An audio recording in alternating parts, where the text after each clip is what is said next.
এই যে ছেলেগুলা চোখ হারায় আপনার সাথে এসে দেখা করতে চায়, দেখা করতে পারে না কেন? দেখা করেন না ওদের সাথে? ওর পায়ের বিনিময়ে আপনি ওই চেয়ার অন করছেন, এই ছেলেগুলোর চোখের বিনিময়ে ওই চেয়ারে বসছেন আপনি। আপনারা কেউ গুলি খান নাই, গুলির দুঃখ বুঝবেন না। ঢাকা মেডিকেল নেওয়ার পরে আমাকে অপারেশন করলো, পরের দিনেই অপারেশন করে 3টা গুলি বের করলো। ওইখান থেকে আমার সিট গেল জাতীয় চক্ষু হসপিটালে। ওইখানে আমার এই যে অপারেশন করলো 4-5 দিন পরে, আবার অপারেশন করলো, 2বার অপারেশন করলো আমার চোখটাকে। 2বার অপারেশন করার পরে কেন 8টা গুলি চোখের ভিতরে থাকে যায়? আমি পঙ্গু মানুষ, মানে আমি চলতে পারি, আমার হুইল চেয়ার দিয়ে চলতে হয়, আমার হাতে দেখেন, পা দেখেন, আমার এখানে ধরে রাখছে। আমার প্রশ্ন, আমার এখানে আসতে হয়েছে কেন? আমি এই মানুষগুলো নিয়ে এখানে কেন আসতে হয়েছে?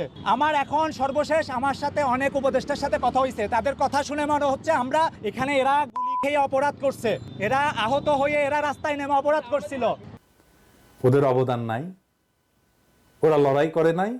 ওরা হারায় নাই কিছু? কেন দেখা করেন না তাদের সাথে? না করতেছেন চিকিৎসা, না নিচ্ছেন কোনো খবর। আপনি সরকারে ঢুকাইলেন 3 ছাত্র নেতারে, সরকারে নিলেন, সবাই ঢাকা বিশ্ববিদ্যালয়ের,